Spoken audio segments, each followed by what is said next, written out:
"I cannot take what you need for yourself, my child," the old woman insisted, her voice surprisingly steady, despite the violent shivering that racked her rain-soaked frame. She waved away the few crumpled bills Olivia desperately offered. Olivia froze confused. The woman looked utterly destitute, lost in the heartless city downpour. Why refuse help? Who was she? If this story has already gripped your heart, please give this video a thumbs up. Leave a comment with your thoughts, and make sure you subscribe to Fanciko Stories so you don't miss how this unfolds. The city air hung thick and cold, heavy with the kind of relentless, bone-chilling rain that seemed to seep into your very soul. Olivia pulled the collar of her thin jacket tighter, clutching the small, slightly battered umbrella that felt woefully inadequate against the downpour. Droplets clung to her eyelashes as she hurried along the slick pavement, her worn boots splashing through puddles that reflected the grey, unforgiving sky. Just 3 days into her new job, 3 days of scrubbing floors and emptying bins in the gleaming, imposing tower of Williams Corp. It wasn't glamorous, far from the dreams she'd once chased, but it was work, honest work. And after months of searching, of dwindling savings and mounting anxiety, Olivia clung to it like a lifeline. She couldn't afford to be late. Not even by a minute, her gaze usually fixed determinedly ahead, snagged on a figure huddled near the bus stop. An old woman stood alone, shoulders hunched against the deluge. Her clothes, thin and drab, were soaked through, plastered to her frail frame. Her feet were bare on the cold, wet concrete, and she shivered visibly, her face etched with a look of profound lostness. No coat, no umbrella, just the relentless grey rain assaulting her. Olivia's hurried steps faltered. She stopped at the rhythm of the rain, suddenly loud in her ears. Good heavens, she thought, a familiar pang of empathy, mixing with a wry internal joke. She looks even more down on her luck than my nearly empty wallet. It was a fleeting thought, quickly replaced by a surge of concern. This was more than just being caught in the rain. This woman looked utterly adrift, changing direction. Olivia walked towards the shivering figure, angling her small umbrella to shield the woman as much as possible. "Ma'am," she began softly, her voice gentle above the drumming rain. "Ma'am, are you all right? You'll catch your death out here." The old woman startled, looking up with eyes that were clouded with weariness and something else, a flicker of guardedness, perhaps. She blinked rainwater from her lashes. I am all right, child," she murmured, her voice raspy. "You don't look all right." Olivia countered kindly but firmly. "Please take this." She tried to press the umbrella handle into the woman's trembling hand. "You need to get somewhere warm. Go home." The old woman shook her head, a deep sigh escaping her lips. "Home." Her gaze drifted past Olivia, unfocused. "I have no home to go to here, my dear. I just arrived from the village. I don't know anyone in this big city." Olivia's heart clenched. The feeling of being lost and alone in a vast, indifferent city was something she understood all too well. Impulsively, she reached into her coat pocket, her fingers closing around the few bills tucked inside, her budget for lunch, and maybe bus fare for the next 2 days. It wasn't much, barely anything in the grand scheme of things, but it was all she had. "Here, Ma'am," she said, holding out the crumpled notes. "Please take this. Find a small cafe. Get warm, have some tea. Maybe find a place to stay for the night." The old woman looked from the money to Olivia's earnest face, and a faint, sad smile touched her lips. Her hand remained by her side. "I cannot take what you need for yourself, my child," she said softly. "You have a kind heart. But keep your money." As she spoke, her hand brushed against a small, damp bundle clutched within her other fist. A corner of fine white linen, peeked out embroidered with what looked like elegant intertwined initials. E.G. It seemed oddly out of place with her drenched, simple clothes. "This looks rather fine," Ma'am Olivia commented, gently nodding towards the linen, as the woman quickly tucked it away more securely. The old woman waved a dismissive hand, though a flicker of something unreadable crossed her face. "Just an old thing. Dear sentimental value, nothing more." Olivia hesitated. She couldn't just leave her here. An idea sparked. "Listen," she said, her tone becoming brighter. "I'm on my way to work now, just in that tall building there." She gestured towards the Williams Corp Tower looming nearby. "It's warm inside. Come with me. You can wait in the staff area while I work my morning shift. It's not much, but it's dry. Then on my break, I promise I'll help you figure something out. We can try calling someone or find a shelter." The old woman stared at Olivia, searching her face. The guardedness seemed to soften, replaced by a dawning surprise, then a profound weariness that settled into reluctant acceptance. Tears welled in her tired eyes, mingling with the rain on her cheeks. You would do that? For a stranger, of course," Olivia said simply, offering a reassuring smile. "We all need a little help sometimes. Come on carefully." Olivia took the woman's cold, frail arm, tucking her under the inadequate umbrella as best she could. They walked slowly, step by careful step towards the imposing glass and steel entrance of Williams Corp. The security guard gave them a curious glance, but Olivia, flashing her new employee badge, managed a confident nod and led the old woman past the opulent lobby towards the service elevators. She found a relatively quiet corner in the utilitarian break room designated for cleaning and maintenance staff. It smelled faintly of disinfectant and coffee. There was a worn bench against the wall. "Here, ma'am. Sit down, please." Olivia helped the older woman settle onto the bench, then used paper towels from the dispenser to gently try and blot some of the water from her thin shawl and hair. "Thank you, child. Thank you," the woman murmured, her teeth still chattering slightly. "Don't you worry," Olivia said, patting her arm gently before checking her watch.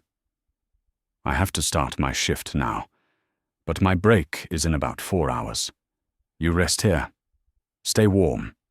I'll come back as soon as I can, and we'll figure things out.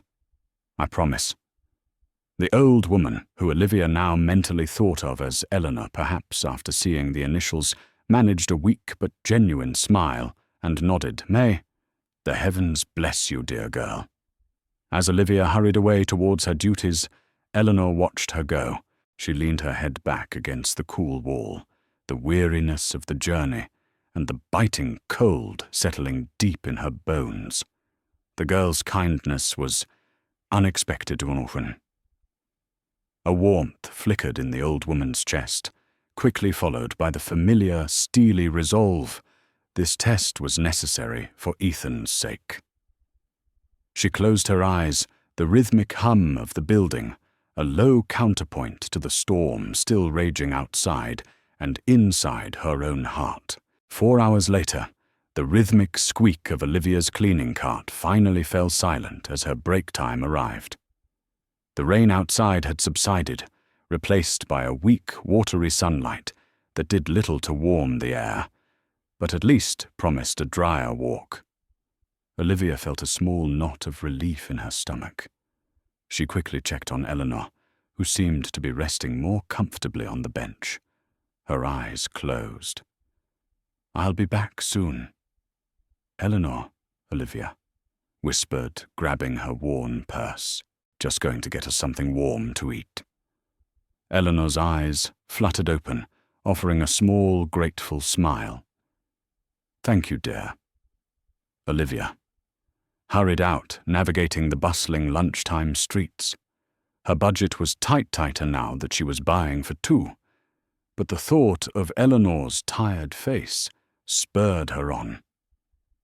She found a small, clean deli a few blocks away, carefully selecting 2 steaming cups of soup and some fresh bread rolls. Simple, nourishing food that wouldn't break the bank, holding the bag carefully, a small sense of satisfaction warming her. Despite the lingering chill, she started back towards Williams Corp. While Olivia was gone, the hushed efficiency of the Williams Corp lobby was broken by the sharp, decisive click-clack of expensive heels on polished marble. Jessica swept in, dressed in an impeccably tailored designer suit that screamed wealth and importance. Her blonde hair was perfectly coiffed, her makeup flawless. Her expression a carefully constructed mask of bored superiority. She was here, unannounced, to surprise her fiancé, Ethan Williams. More accurately, she was here to remind everyone, from the receptionists to the executives, exactly who would soon be mistress of this corporate kingdom. Her eyes scanned the lobby, dismissing the lesser mortals with a flick of her gaze. Then, deciding perhaps Ethan was already on his way down, she headed towards the elevators, her path taking her near the discreetly located staff areas. And that's when she saw her, tucked away on a bench in the utilitarian corridor, leading to the break room, sat Eleanor, still looking somewhat damp and decidedly out of place amidst the corporate gleam. Eleanor had her hands folded peacefully in her lap, her gaze directed humbly towards the floor. Jessica stopped dead, her perfectly sculpted nose wrinkling in disgust. Oh, honestly, she thought, revulsion coiling inside her. What is this doing here? She didn't lower her voice. Who she demanded, loudly ensuring her voice carried, brought this dirty, poor beggar in here. Several junior staff members nearby froze, pretending to be engrossed in their tasks. Eleanor looked up slowly, her expression one of mild confusion, though behind her eyes a keen assessment was taking place. "My child," she said softly, her voice deliberately frail. "Please do not be angry. I was just resting out of the rain. I will leave now." Jessica scoffed, planting her hands on her hips. "The picture of offended privilege. You better be. This is my fiancé's company, Ethan Williams. We don't allow street trash wandering the halls.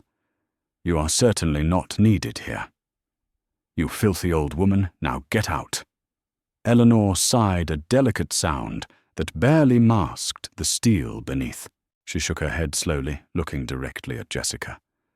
"You have a bad character, my daughter," she stated quietly, letting the words hang in the suddenly tense air. "A very bad character. I wonder what kind of man would take you as his wife." Jessica's eyes widened, her face flushing an ugly red beneath the perfect makeup. "How dare you?" she hissed, stepping closer. "You wretched old hag. Shut your mouth and leave. You have no right to speak to me, let alone about me." Eleanor didn't flinch. Slowly, deliberately, she pushed herself up from the bench, her hands trembling just slightly. Whether from cold age or suppressed emotion, it was hard to tell. She didn't argue further. She didn't fight back. She simply turned, holding herself with a quiet dignity that seemed utterly incongruous with her shabby appearance, and began walking towards the main entrance, ignoring the stares holding back the sting of tears, brought on not by insult, but by the confirmation of her deepest fears about the woman her son intended to marry moments later. Olivia pushed through the revolving doors, balancing the bag of warm soup and bread, a hopeful smile on her face, but the smile vanished as she saw Eleanor standing just outside the main gates, shoulders slumped, looking small and defeated against the backdrop of the imposing building. The earlier sunlight seemed to have vanished again, replaced by a returning grey chill. Olivia's heart did a painful little flip. "Eleanor," she called out, rushing towards her, the soup forgotten for a moment. "What are you doing out here? What happened?" Eleanor looked up, her eyes glistening. She sighed heavily. "My child, do not be upset on my account. A young woman came. She told me to leave. She said I was dirty and poor, that I did not belong in such a fine place. Olivia's hands clenched into fists at her sides, the paper bag crinkling. Heat rushed to her face. A young woman who dared to say that to you. Her voice shook with protective anger. Eleanor hesitated, then met Olivia's furious gaze. She said her name was Jessica. She said, "She is the CEO's wife-to-be, Jessica." The name hit Olivia like a physical blow. Oh, the Ice Queen herself figures. The memory of Jessica's condescending sneer from previous encounters flashed through her mind. Olivia's blood boiled. Without a second thought, she turned sharply, leaving Eleanor momentarily by the gate, and stormed back into the Williamscorp lobby. Jessica was still there, having commandeered one of the plush lobby armchairs, casually inspecting her flawless manicure, as if nothing had happened. She looked up lazily as Olivia marched towards her, a smirk playing on her lips. Emily Olivia's voice was firm, ringing with controlled fury, cutting through the lobby's quiet murmur. Jessica raised a perfectly plucked eyebrow. "Oh, the poor little worker is back. Did you forget something? Your dignity, perhaps? The smirk, the casual cruelty." It snapped the last thread of Olivia's restraint. "How dare you?" Olivia planted herself in front of the armchair, ignoring the startled look from the nearby receptionist. "How dare you treat that elderly woman that way? What gives you the absolute right to insult and humiliate someone like that?" Jessica rolled her eyes dramatically, letting out a mocking laugh. "That old woman, your mother was it? Oh, please spare me the melodrama. She was a dirty beggar, cluttering up the place. I did the company a favor." She leaned back, examining her nails again. "I warned Ethan about hiring staff from the gutter, but he never listens. And now look, shouting at me." Olivia took a deep, steadying breath, fighting the urge to say something truly scathing. "Excuse me," she said, her voice dangerously level. "I wasn't aware. Human decency was determined by the price tag on your dress. You don't even know that woman yet. You treated her worse than dirt." She stepped closer, lowering her voice slightly, but losing none of its intensity. "If you can treat a helpless stranger like that, I shudder to think how you'll treat your future mother-in-law. Or perhaps you think she'll be immune to your particular brand of charm." Jessica scoffed, tossing her hair. "My future mother-in-law is nothing like that crone. She's elegant, sophisticated. She'll adore me naturally." Olivia shook her head, a wave of pity momentarily eclipsing her anger. "You're incredibly blind, Jessica. You think status and jewels make a good wife. Kindness does. Respect does. Empathy does. Qualities you seem entirely unfamiliar with. That hit a nerve." Jessica sprang up from the chair, her face contorted with rage, pointing a sharp, manicured finger at Olivia. "You listen to me, you little nobody. I promise you, right now, you are going to lose your job. Believe me, you will regret ever opening your mouth to me." Olivia met her furious gaze without flinching, a bitter laugh escaping her lips. "Is that right?" "Well, you know what, Jessica? I don't care. I wouldn't want to work in a place associated with someone like you anyway. You insulted an innocent woman. You showed your true ugly colors. So go ahead, do your worst." Her voice rose, slightly clear and strong. "I'm taking Eleanor home, and you and this job, you can keep it." With a final dismissive look, Olivia turned on her heel and marched back towards the entrance, leaving Jessica standing there, fists clenched, face crimson with impotent fury. "We shall see, you pathetic little charity case," Jessica hissed at her, retreating back. "You just made the biggest mistake of your life." Outside, Eleanor waited anxiously. When Olivia emerged, determination etched on her face. Eleanor could see the lingering fire in her eyes. "My child," Eleanor began softly, guilt flooding her expression. "You did not have to do that. You shouldn't have fought for me." Olivia reached out and took Eleanor's cold hand, squeezing it gently. A strange sense of peace settled over her, overriding the anxiety about her future. "I had to, Eleanor," she said, her voice softening. "No one deserves to be treated like that. No one." "Let's go home." As they walked away from the imposing glass tower, leaving the world of corporate power and petty cruelty behind them, Olivia felt lighter than she had in days. She might be jobless again, but she had kept her integrity intact, and somehow that felt like a victory. Back in the gleaming lobby of Williams Corp, Jessica paced like a caged tigress, her earlier fury now simmering into cold, calculated spite. She pulled out her state-of-the-art smartphone, her thumb jabbing furiously at the screen until she found Ethan's contact number, the private line he used while traveling internationally. He was somewhere over the Atlantic, probably on his way back from the Frankfurt deal. Perfect. The call connected. After a few tense rings, Jessica immediately switched tactics, her voice morphing into a tearful, trembling sob. "Ethan. Oh, Ethan. Something terrible just happened." Ethan's voice, slightly tinny through the long-distance connection, sounded instantly concerned. "Jessica. What's wrong? Are you all right?" "You sound upset." "Upset." Jessica let out a louder sob, ensuring maximum dramatic effect. "I'm terrified. That new cleaner you hired, Olivia." She went berserk. "She brought some awful street friends right into the lobby. They insulted me. Ethan, they threatened me. One of them almost hit me. I've never been so scared in my life."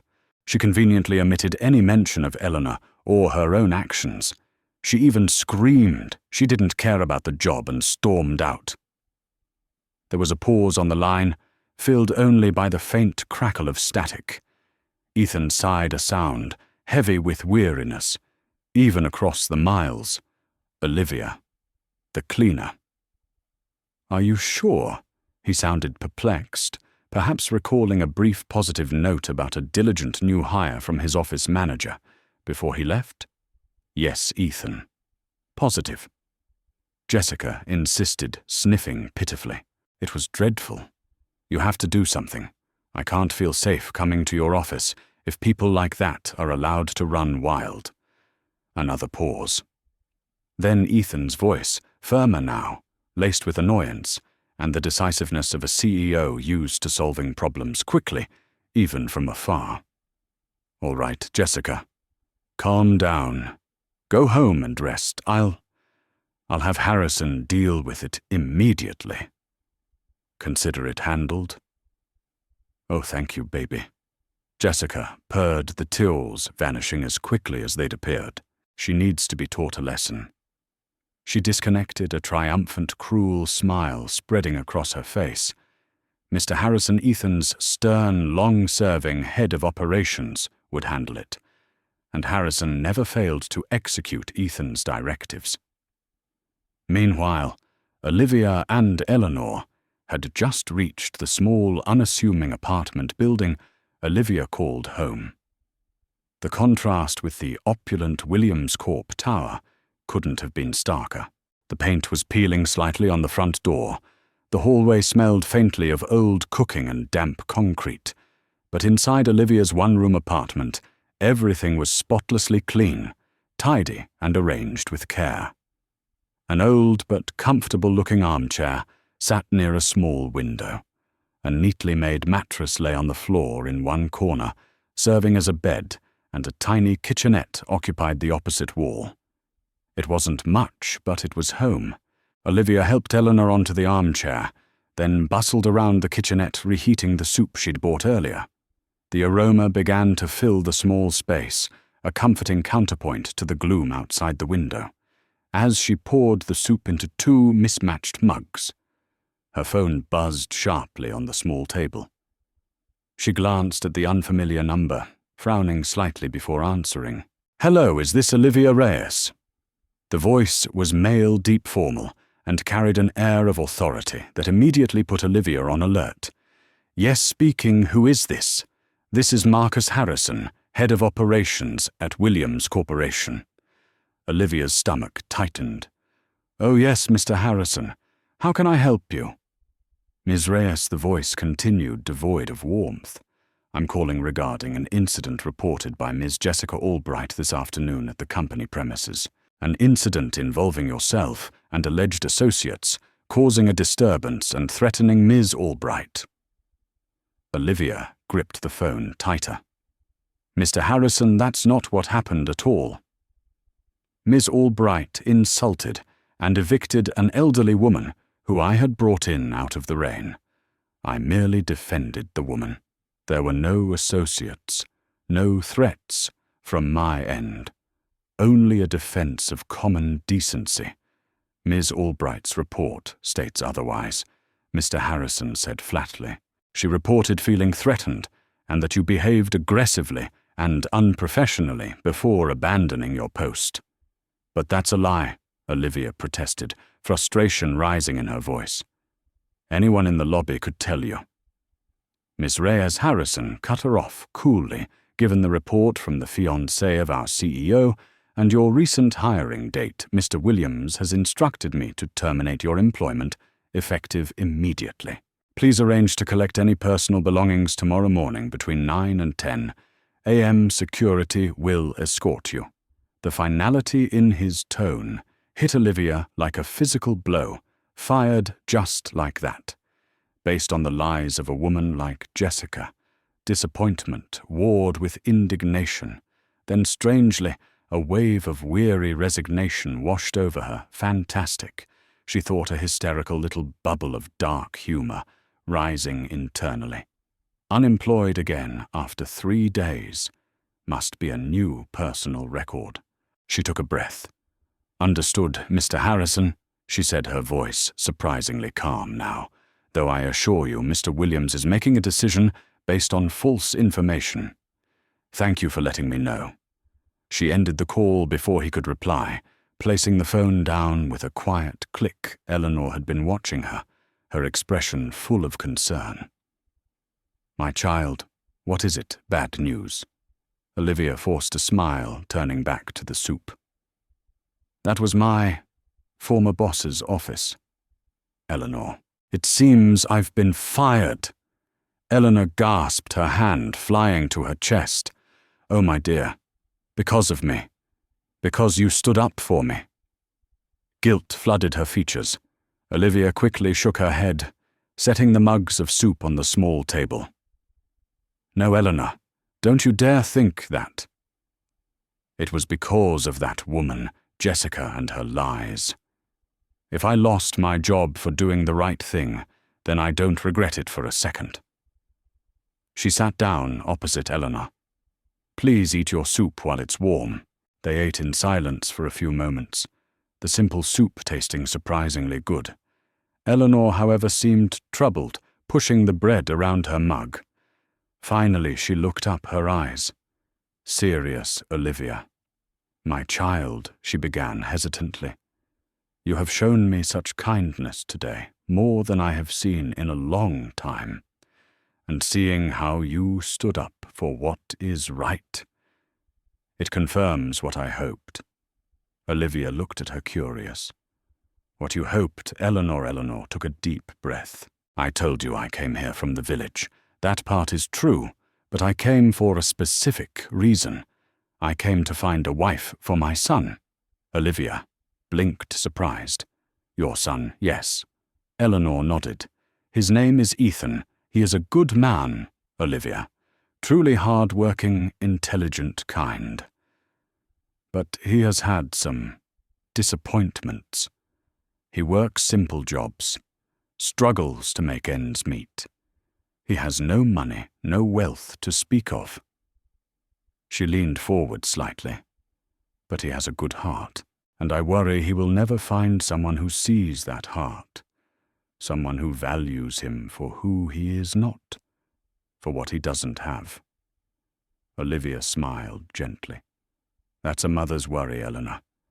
I'm sure he's a wonderful man. If he's your son, Eleanor reached across the small table and took Olivia's hand, her grip surprisingly firm. That is why, my dear, I want you to meet him. After seeing you today, your strength, your kindness, your disregard for status. I believe you might be the one who can see the true worth of my Ethan. Olivia was speechless. Meet her son. A blind date arranged by this kind, mysterious old woman she'd met only hours ago, and a poor son at that. It was unexpected, to say the least. She looked into Eleanor's hopeful eyes. It was strange, yes, but after the ugliness with Jessica and the cold dismissal from Williams, Corp Eleanor's faith in her felt like a small beacon. Well, Olivia said slowly, a thoughtful expression on her face. He sounds interesting, and you clearly love him very much. She managed a small smile. Okay, Eleanor, I'll meet him, but just meet him. Understand? To talk. No promises beyond that. Then a touch of her earlier humor returned. You make your son sound like a rare gem, Eleanor. Please don't make me too nervous before I even meet him. Eleanor beamed her face, lighting up with pure joy, erasing some of the weariness. Oh, thank you, Olivia. That is all I ask. You are fair.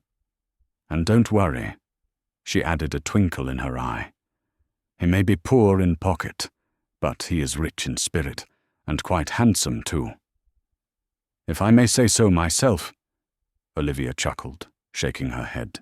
Despite the bizarre turn of events, jobless sheltering a stranger who was now trying to matchmake her with a supposedly penniless son, she felt a flicker of warmth, of curiosity. Perhaps, just perhaps, this strange day held one more surprise in store. Ethan Williams stood before the sprawling walk-in closet in his penthouse apartment, a space larger than Olivia's entire home, feeling utterly ridiculous. He wasn't selecting a bespoke suit or a designer watch. Instead, he was rummaging through a pile of clothes he hadn't worn in years.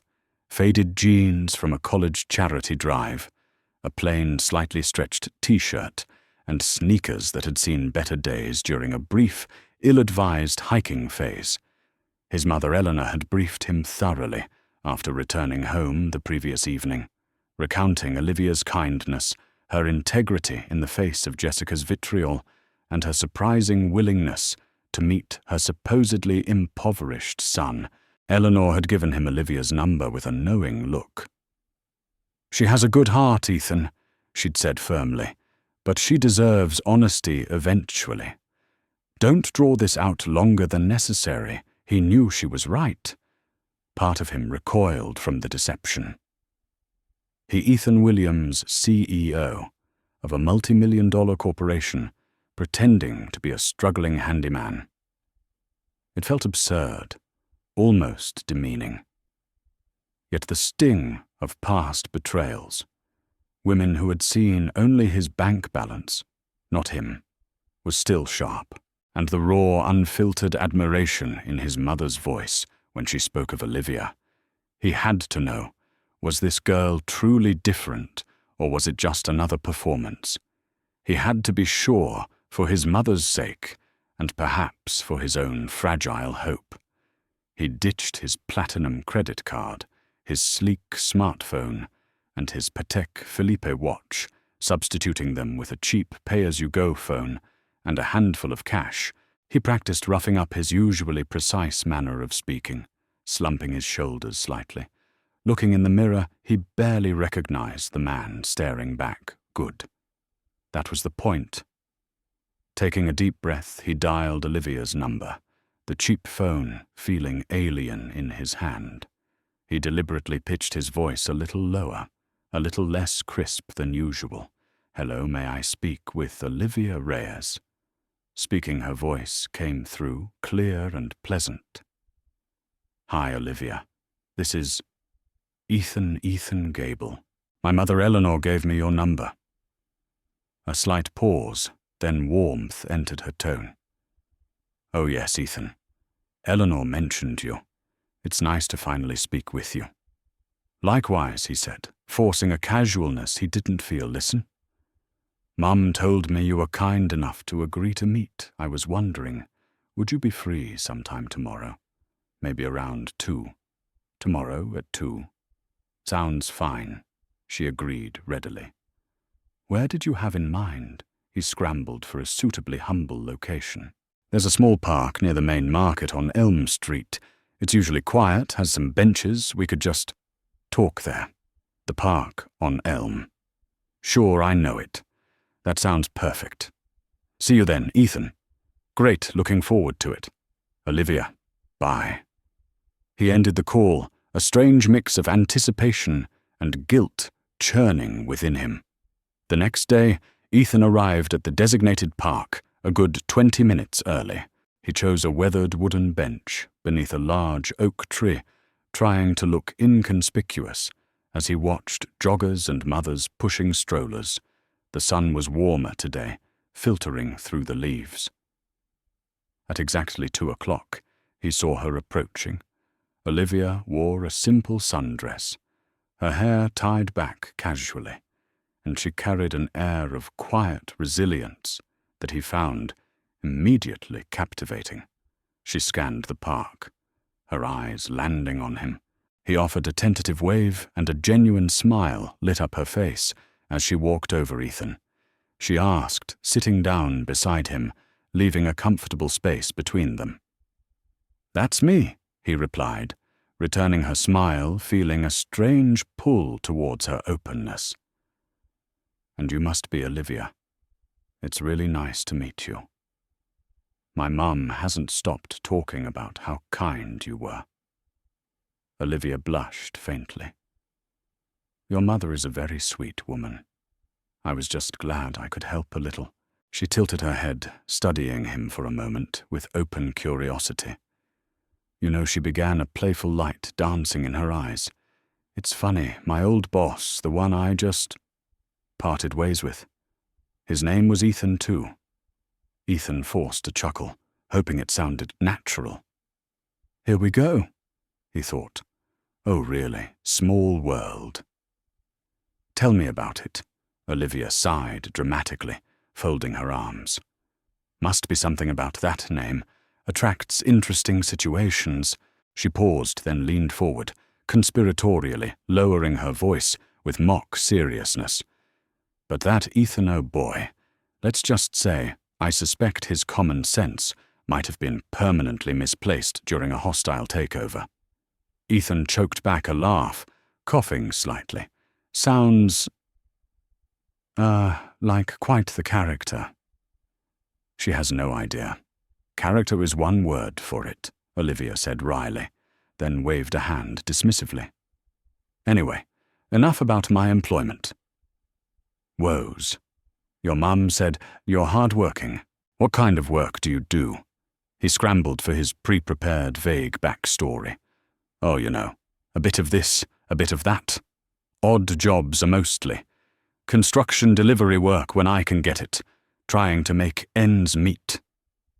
He tried to inject a note of weary honesty. It hasn't been easy this past year. Especially," Olivia nodded, her expression instantly sympathetic. "I get that. It's tough out there. I spent months looking before I landed that cleaning job. Seems like you need an Ivy League degree just to stack shelves these days." He saw no pretense in her eyes, only genuine understanding.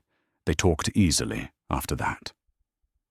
Olivia shared snippets of her life, her dream of maybe one day opening a small bakery, her frustration with the job market, her simple pleasures like reading in the park.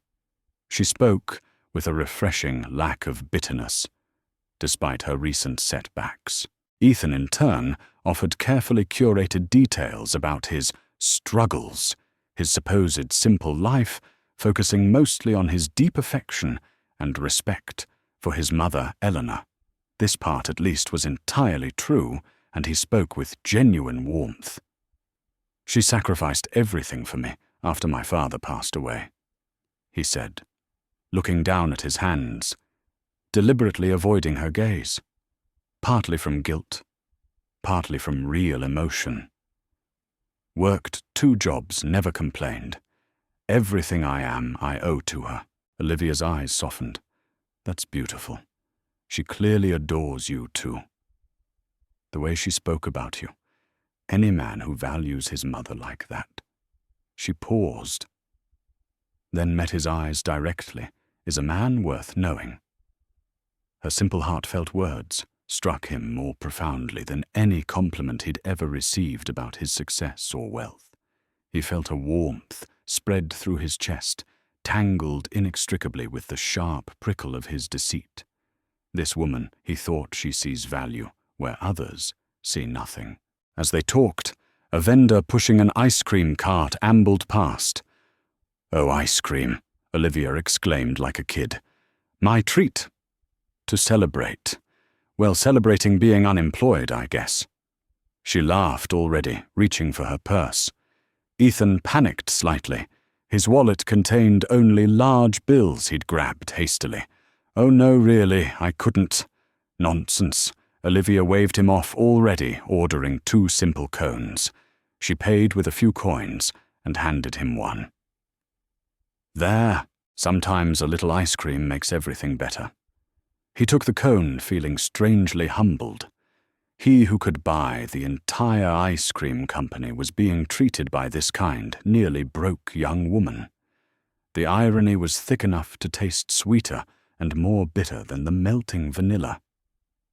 They ate their ice cream, the conversation flowing easily again.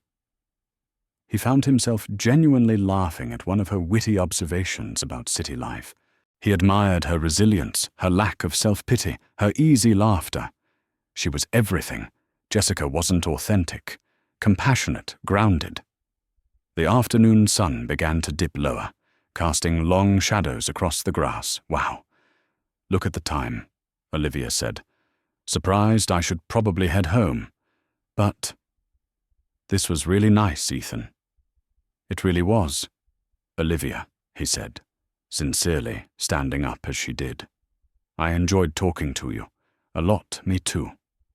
She smiled, that bright, open smile again. Maybe we could do it again sometime, I'd like that," he said. "Perhaps a little too quickly, I'll call you." "Okay." She gave a small wave and turned, walking towards the park exit, leaving Ethan standing under the oak tree. He watched her go, the cheap phone feeling heavy in his pocket. Admiration warred with guilt. She was special, more special than his mother had even described. The test felt simultaneously more necessary and more despicable than ever. What have I gotten myself into? He wondered, the simple pleasure of the afternoon, overshadowed by the complex web of his own making. A few days after agreeing to meet Eleanor's son, Olivia was attempting to stretch her meager remaining funds into something resembling a weekly grocery shop when her phone rang. It was Mr. Harrison's number, again. Apprehension tightening her chest, she answered cautiously. "Hello, Mills." Reyes, the head of operations' formal tones came through the line. "I'm calling on behalf of Mr. Ethan Williams." Olivia braced herself. Had they decided she couldn't even collect her belongings? "Yes. Mr. Williams has returned from his business trip and has personally reviewed the circumstances surrounding your dismissal." There was a slight pause.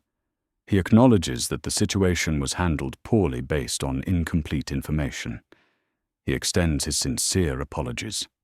Olivia blinked, surprised. An apology from the CEO, furthermore. Mr. Harrison continued. "Mr. Williams was impressed by reports of your diligence during your brief tenure and, your principled stand in the face of Miss Albright's behavior, which has since been clarified." Olivia could almost hear the corporate discomfort in his voice. Therefore, he would like to offer you reinstatement at Williams Corporation. Olivia's jaw dropped slightly. Reinstatement. Not in your previous role, Harrison added quickly. Williams would like to offer you the position of his personal assistant. The salary is considerably higher naturally, and comes with standard executive benefits. He requests you report to his office tomorrow morning at 9, if you accept personal assistant. To the CEO himself. Olivia's mind reeled. It didn't make sense. First fired based on a lie, now promoted based on... what? Standing up to the boss's fiancé. She felt a surge of suspicion. Was this some kind of trap, or a very strange apology? Yet the reality of her empty bank account and looming rent loomed large. She needed a job desperately. I appreciate the offer, Mr. Harrison, she stammered, buying time. Could I possibly have a moment to consider? Of course, please inform reception by the end of the day. He hung up. Olivia immediately called Eleanor, explaining the bewildering offer. Eleanor listened patiently, then said thoughtfully, "Well, my dear, it seems Mr.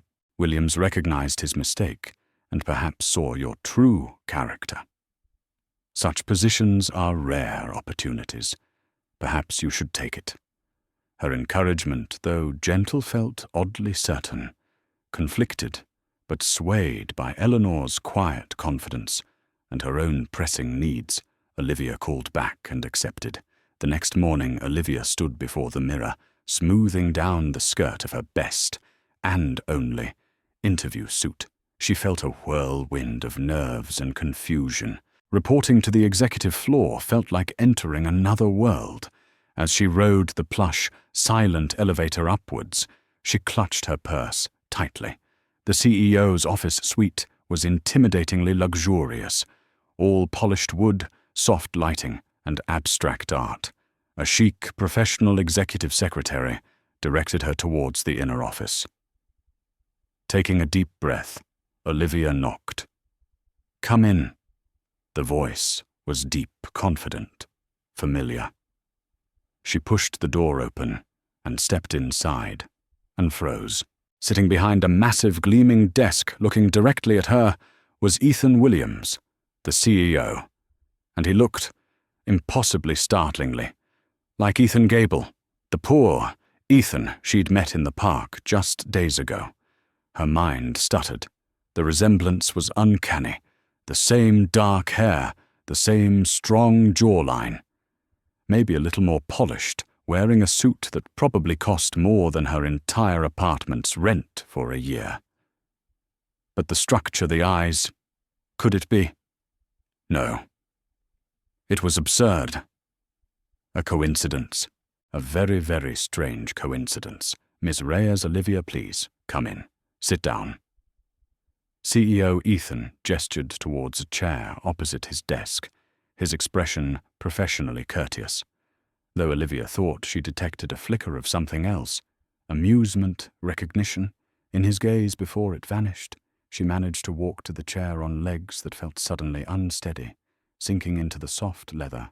"Mr. Williams, thank you for seeing me." He leaned forward, slightly, steepling his fingers. "Firstly, Olivia, I want to reiterate my personal apology for the events leading to your initial dismissal. My fiancée. My ex-fiancée. Ms. Albright," he corrected himself, smoothly, provided a grossly inaccurate account.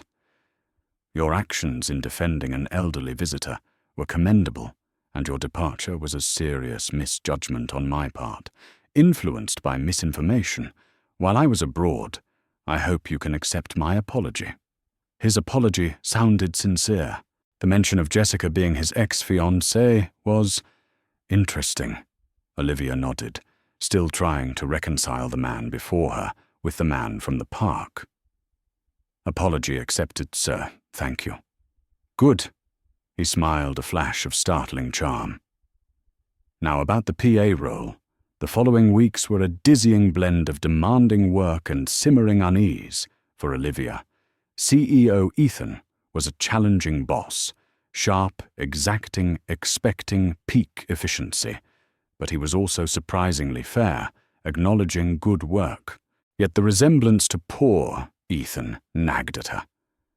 And occasionally there were moments, a shared taste in coffee, a turn of phrase, a way he looked at her when he thought she wasn't watching, that sent a jolt of bewildered confusion through her. He also tested her boundaries subtly, once complimenting her handling of a difficult client. Call, he added, "You handle pressure beautifully, Olivia. And you look stunning when you're focused." Olivia stiffened immediately. "Thank you for the compliment on my work, Mr. Williams," she replied coolly, meeting his gaze directly.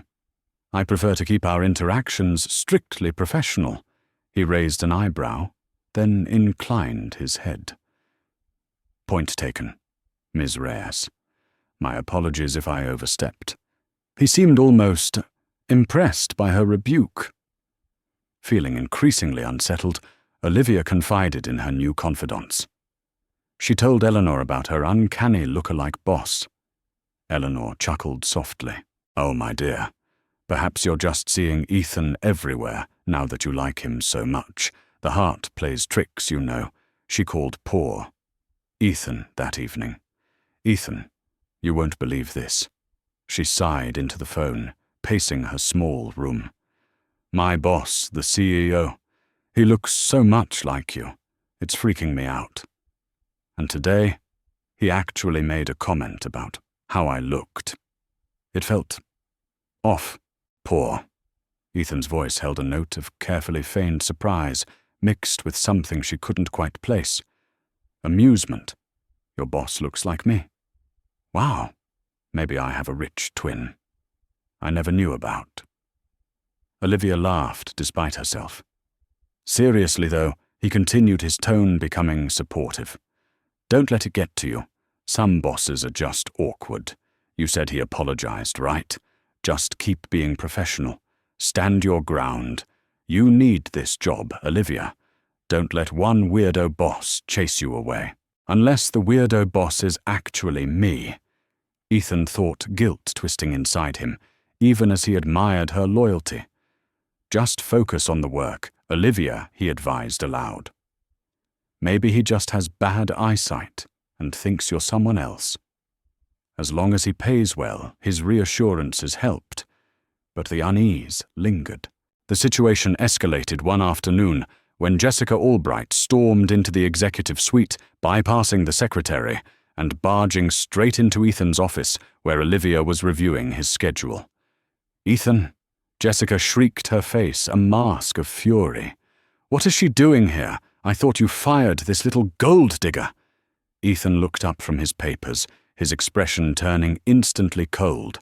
Olivia stood frozen near the desk. "Jessica, Ethan," said his voice, dangerously quiet.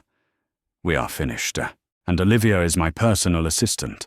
She is highly competent and professional, unlike some people I could mention." "You're taking her side," Jessica screeched, pointing a trembling finger at Olivia. "After what she did. After she attacked me," Ethan stood up, slowly towering over her. "I know exactly what happened, Jessica.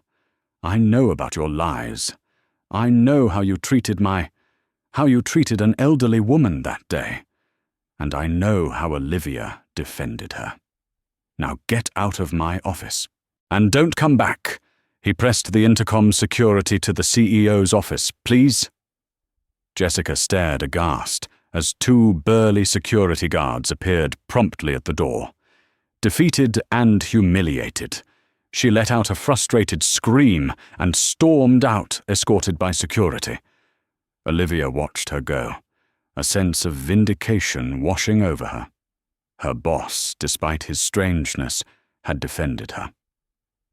A few days later, Mr. Harrison called Olivia again. "Reyes, pursuant to your employment contract as personal assistant to the CEO arrangements have been made for your company vehicle and a corporate apartment located near the office complex. The keys and details will be delivered to your desk this afternoon. Olivia was floored. A car, an apartment, just like that. Excitement warred with suspicion. Okay, first a lookalike boss who defends me now. A car and an apartment. She thought, head spinning. Am I in a movie? Or is this boss seriously trying to buy my affection despite my telling him I'm taken? She accepted the keys later that day, with professional thanks. But the questions in her mind grew louder. Her life had taken such bizarre, unexpected turns since that rainy morning she'd helped a shivering old woman. Her connection with poor Ethan felt real, grounding a safe harbor in the confusing storm of her new job. Yet the man who looked so much like him, her enigmatic boss, held the keys to her financial stability. And maybe she worried something more complicated. And Ethan, living his double life, felt the net tightening his admiration for Olivia, making the deception increasingly unbearable. The small Italian restaurant glowed warmly against the twilight sky. Olivia smoothed her simple blue dress, feeling a flutter of nervous excitement. Tonight felt special. Using a portion of her first substantial paycheck from the PA job, a job she still felt vaguely bewildered by, she was treating Ethan her Ethan, the kind, hard-working man who, despite his own apparent struggles, had offered her unwavering support and easy companionship. He met her inside, dressed in clean but casual clothes, his smile genuine and slightly shy as she proudly announced she was paying. "My turn to spoil you a little," she declared, feeling a rush of affection. Their conversation flowed effortlessly, just as it always did. They talked about their days, Olivia carefully omitting the stranger details about her lookalike boss, Ethan sharing fabricated but believable anecdotes about his odd jobs. He listened intently as she spoke, his gaze warm and focused, making her feel seen and heard in a way she hadn't felt before. She felt a growing certainty about him, about them. This connection was real, solid, a quiet anchor in her often turbulent life. As the meal wound down, Olivia signaled for the waiter, reaching into her purse. The waiter approached, a polite smile on his face. "The bill, please," Olivia requested. The waiter inclined his head. "That won't be necessary, madam. The bill has already been taken care of." Olivia frowned, confused. Taken care of? By who? "By a friend of Mr. Gable's, I was told," the waiter replied smoothly before discreetly moving away. Olivia stared after him, then turned to Ethan, suspicion clouding her happy mood. "Ethan, did you arrange that?" "You know I wanted to treat you." Ethan looked genuinely surprised, then slightly flustered.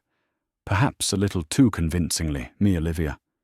You know I couldn't afford a place like this myself, let alone pay secretly. Must be a mistake, or maybe the restaurant has some promotion." He managed a shrug, but his eyes didn't quite meet hers, and a flicker of discomfort crossed his features before he masked it. Her unease deepened.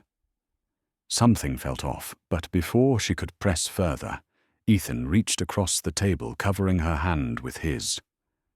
His expression turned serious, earnest. "Olivia," he began, his voice low and steady, capturing her full attention. "There's something important I need to ask you." Her heart gave a sudden lurch. "What is it, Ethan?" He took a deep breath, his gaze locking with hers. The earlier awkwardness was gone, replaced by an intensity that made her breath catch. "I know this might seem sudden," he said, his thumb gently stroking her knuckles. "And I know I don't have much to offer you in terms of material things. Life's been complicated. But meeting you, Olivia, has been the best, most uncomplicated thing that's happened to me in a very long time." He paused, gathering his thoughts. "You're kind, you're strong, you're funny. You see the good in people, even when it's hard to find. You stood up for my mother, when no one else would, without a second thought for yourself. You see me, I think, not just my circumstances. You've changed my perspective on so many things. He fumbled slightly in his pocket, then produced a small, simple box. Inside rested a delicate silver ring with a tiny sparkling stone. It wasn't extravagant, but it was clearly chosen with care. Olivia Reyes. He said, his voice thick with emotion. I know I'm not what most women dream of, but I love you. And I want to spend my life trying to be worthy of someone like you. Will you marry me? Tears sprang to Olivia's eyes, blurring the candlelight. Happy tears overwhelmed her heart, overflowing with emotion, any lingering suspicion momentarily forgotten. She could only nod, unable to speak, past the lump in her throat. Yes, she finally whispered, her voice choked. Yes, Ethan. Yes, I'll marry you. A radiant smile broke across his face, erasing all traces of his earlier discomfort.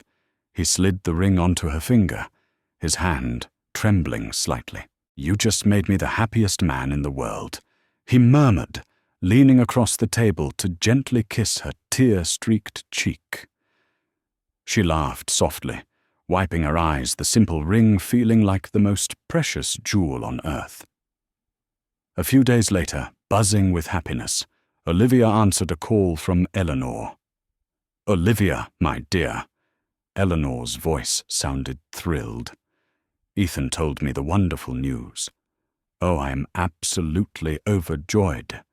You've made my son so happy, and you've made me happy too. Thank you, Eleanor. Olivia laughed, blushing. I'm so happy too. You must come over this weekend, Eleanor insisted warmly. Come to Ethan's house. It's time you met the rest of the family properly, just a few cousins, and we can celebrate Saturday afternoon. She gave Olivia an address in one of the city's most exclusive neighborhoods. Olivia frowned, looking at the address Eleanor had texted. Eleanor, are you sure that's the right address? It sounds, well, rather grand. I thought Ethan. Eleanor chuckled a sound that perhaps held a hint of nervousness Olivia didn't catch at the time. Oh, it's complicated, dear. Just a place he has access to through connections. Don't you worry your pretty head about it. Just come.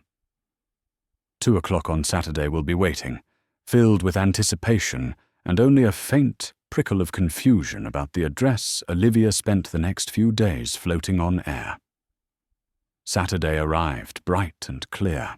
Dressed in her best sundress, the same one she'd worn to the park, feeling it was somehow lucky, she took a taxi, giving the driver the address Eleanor had provided, as the taxi moved away from her familiar working-class neighborhood and began cruising through streets lined with manicured lawns and imposing mansions. Olivia's unease grew. This wasn't just grand. This was multi-millionaire territory. She double-checked the address on her phone. No mistake. The taxi finally pulled up before a pair of towering wrought-iron gates flanked by stone pillars. Beyond them lay a sweeping driveway leading to a stunning modern mansion that looked like something out of an architecture magazine. Williams Corporation's logo was discreetly displayed on a plaque by the gate. This wasn't just a mansion. This looked exactly like the pictures she'd seen online of her CEO's residence. Her heart started pounding violently against her ribs. This couldn't be right. There had to be a mistake. Her hands trembling, she quickly dialed Eleanor's number. Eleanor Olivia's voice was shaky. I think the taxi driver made a mistake. I'm outside this huge house. It looks like Mr. Williams's place. This can't be where Ethan lives. Eleanor's voice came back calm, but with an underlying tension. No, my daughter, you are at the right place. Come inside. I promise I will explain everything. Explain everything. Explain what dread mixed with confusion churned in Olivia's stomach. Hesitantly, she ended the call. The gate swung open silently, seemingly expecting her. A uniformed security guard gave her a polite nod. Taking a shaky breath, she stepped out of the taxi and started walking up the long, elegant driveway towards the massive front doors, her footsteps echoing faintly on the expensive paving stones. The house was breathtaking, intimidatingly so. Double doors opened into a vast foyer with soaring ceilings, marble floors that gleamed under a crystal chandelier, and walls adorned with expensive art. And standing there waiting for her was Eleanor, dressed not in the simple clothes of their previous meetings, but in an elegant silk pantsuit looking every inch the matriarch of a wealthy family. And beside her, smiling nervously, stood Ethan, her Ethan, except he wasn't wearing faded jeans. He was wearing a crisp, expensive shirt and tailored trousers. He looked exactly like her boss. He looked exactly like Ethan Williams, CEO of Williams Corporation. The world seemed to tilt on its axis. Suddenly, everything clicked into place with horrifying clarity.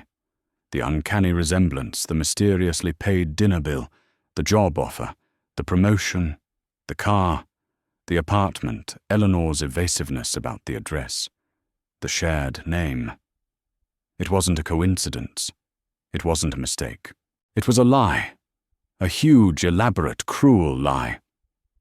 Olivia stopped dead several feet away from them, staring. The color drained from her face, replaced by a rising tide of red-hot anger and icy-cold betrayal. Her hand started to shake, uncontrollably. Olivia. Ethan started taking a step towards her, his face etched with remorse. "Don't," Olivia choked out, holding up a hand, her voice trembling. "Don't you dare come near me." She looked from Ethan's anguished face to Eleanor's pleading one. "You, both of you." Her voice cracked with disbelief and pain. "You lied to me. This entire time, the park, the phone calls, thinking you were poor, struggling, it was all a performance. A test." Tears began to stream down her face, hot and angry. "How could you? How could you?" she cried, the sense of humiliation washing over her. "Did you enjoy watching me? Playing with my feelings? Making me believe? Making me fall in love with a lie? Was it amusing? Treating my heart like some kind of experiment, Olivia, please." Eleanor pleaded, stepping forward. "It wasn't meant to hurt you. I just wanted to be sure. Ethan has been hurt before." "Hurt Olivia?" Laughed bitterly, the sound sharp and broken. "So your solution was to hurt someone else, to deceive them completely, to make them feel like a fool." She turned her furious, tear-filled gaze on Ethan. "And you let this happen. You participated in this. The man who spoke so movingly about his mother's sacrifices was lying to my face every single second. Olivia, I am so sorry." Ethan said, his voice thick with regret. He looked genuinely devastated, but right now, Olivia couldn't see past the betrayal. "I never wanted to cause you pain. When my mother told me about you, about your kindness, I was afraid it wasn't real. Afraid you'd be like the others, only interested in—" He gestured helplessly around the opulent room. "It was wrong, I know it was wrong. Terribly wrong.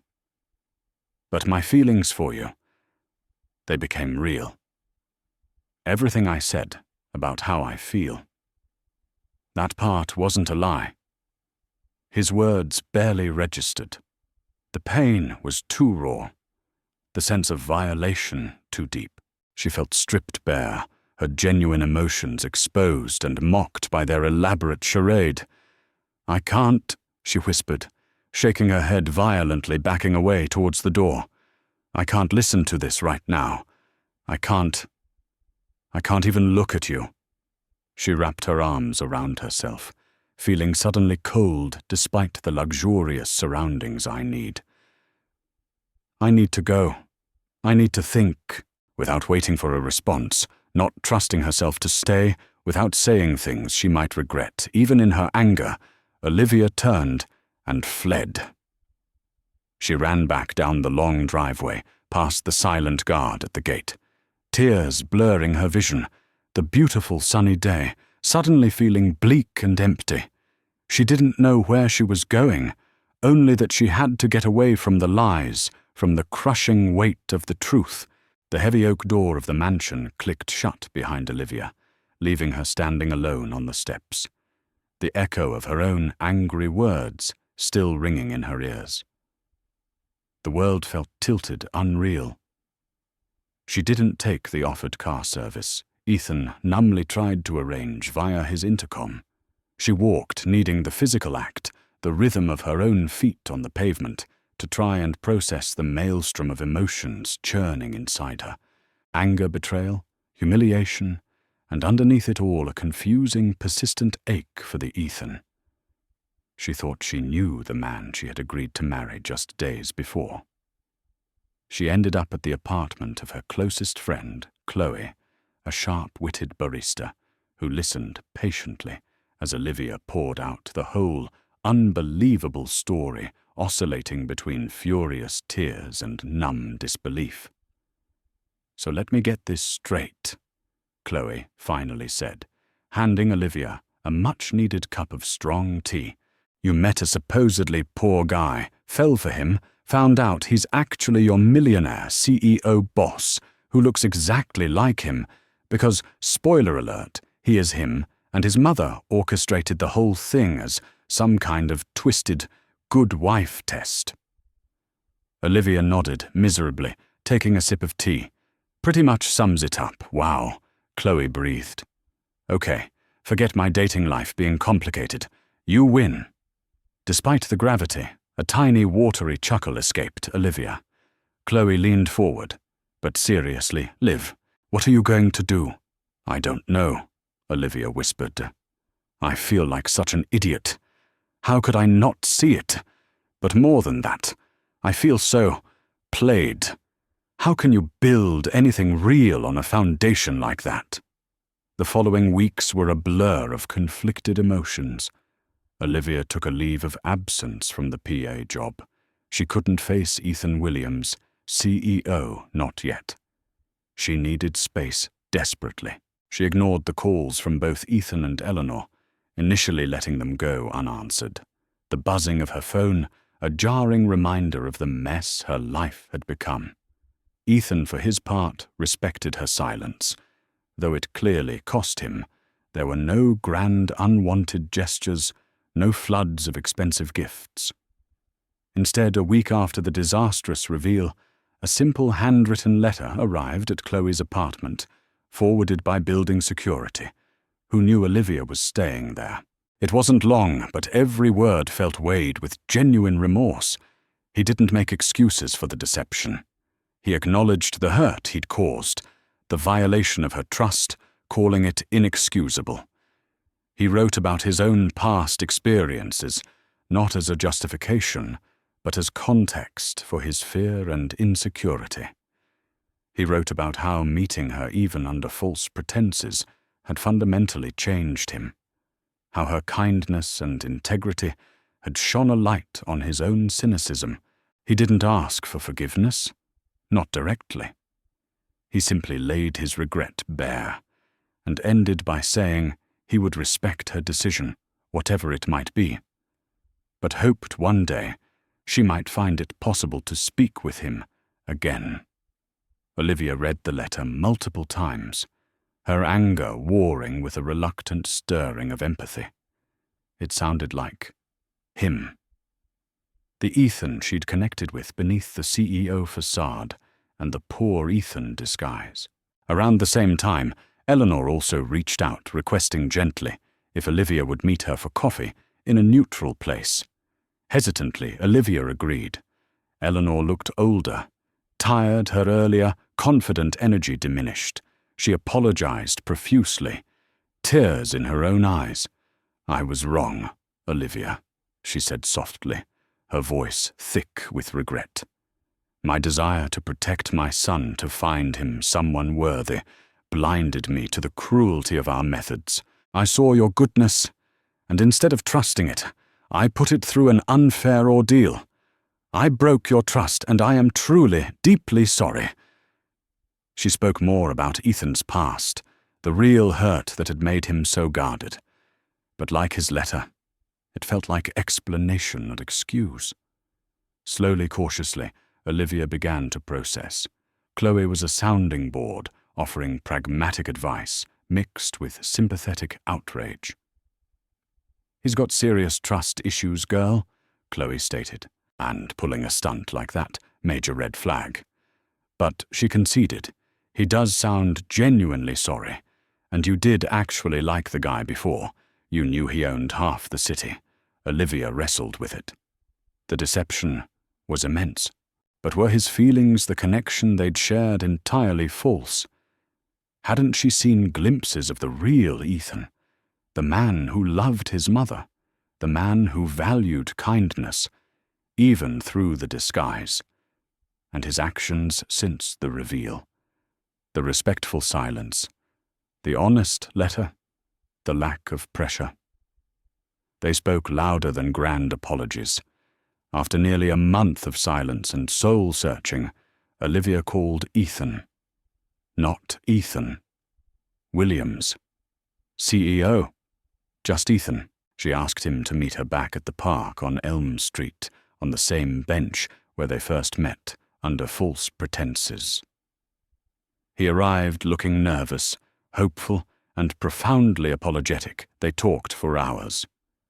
Olivia didn't hold back her hurt or her anger, laying out exactly how the deception had made her feel. Foolish, manipulated, untrusting. He listened without interruption, his expression pained, accepting every word.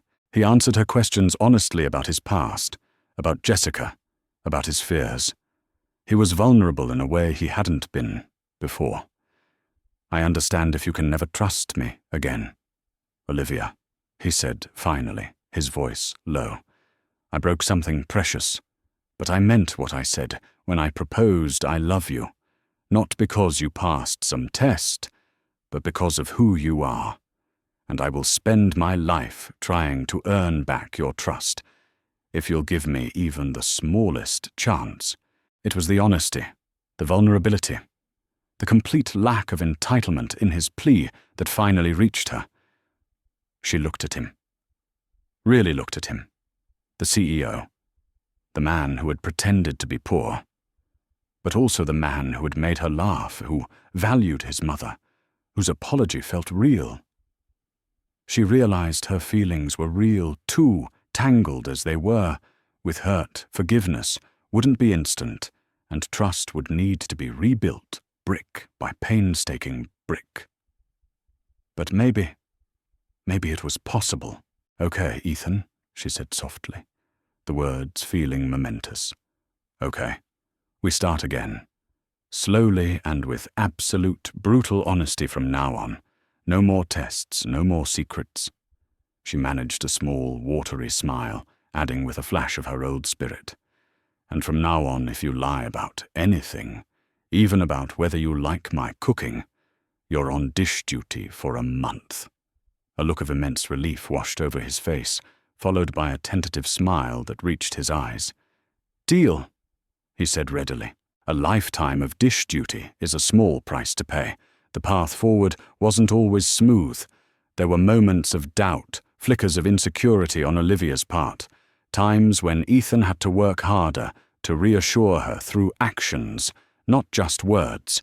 He actively supported her dream, not by simply writing a check, but by connecting her with mentors and resources for aspiring bakers, respecting her desire to achieve things on her own merit. He learned to communicate openly, sharing his business stresses and his personal thoughts. Olivia eventually returned to the PA job, setting firm professional boundaries, which Ethan respected without question.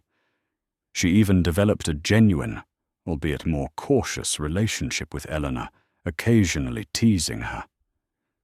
Next time you want to test someone, Mother Gable. Maybe just ask them some tough questions over tea.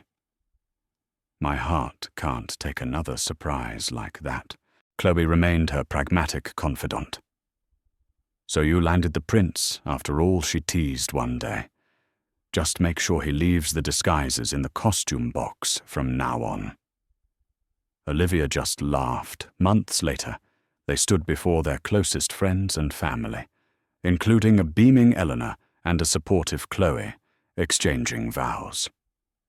It wasn't a lavish society wedding, but a simple, heartfelt ceremony.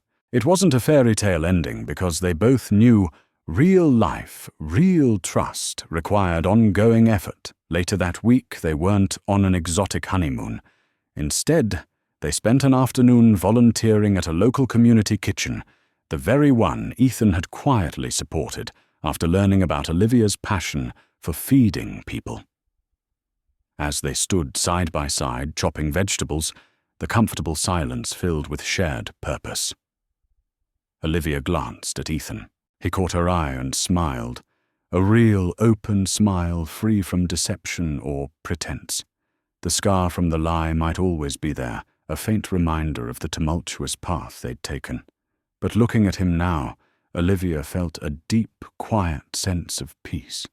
Not the naive bliss of their first weeks, but something stronger, steadier, an earned peace built on honesty, forgiveness, and the enduring truth that the greatest wealth wasn't found in a corporate tower, but in a heart brave enough to trust again. And so Olivia and Ethan begin their life together, not on a foundation of naive fantasy, but on the hard-won ground of honesty and earned trust. Their journey reminds us, doesn't it, how easily we can be swayed by appearances, yet how profoundly true character shines through in the end. Perhaps somewhere in our own lives, we've faced the sting of deception or stood at a crossroads, needing the courage to forgive. Not just for the other person, but for ourselves. Rebuilding trust after it's been broken is never simple, demanding patience, vulnerability, and consistent effort. It's a quiet kind of strength, a testament to the resilience of the human heart. This story left us with so much to think about, and we imagine it might have done the same for you. We truly believe every story holds a mirror to our own experiences in some way. What lingered most for you in Olivia and Ethan's journey? Here's something we've been pondering. Do you believe Ethan truly earned Olivia's forgiveness after the deliberate deception? Or was the initial breach of trust too significant to fully overcome? Share your thoughtful perspectives in the comments below. We genuinely love reading your insights. If this story resonated with you, if it touched your heart or sparked a thought, please give it a thumbs up. It helps us know what connects with you. And if you feel someone else might find value or understanding in this journey, please consider sharing it with them. Of course, to join us for more emotional journeys and explore the complexities of the human heart. Don't forget to subscribe and ring that notification bell so you won't miss what's next. Thank you so much for watching and sharing this time with us. Take care, stay compassionate, and we'll see you in the next story.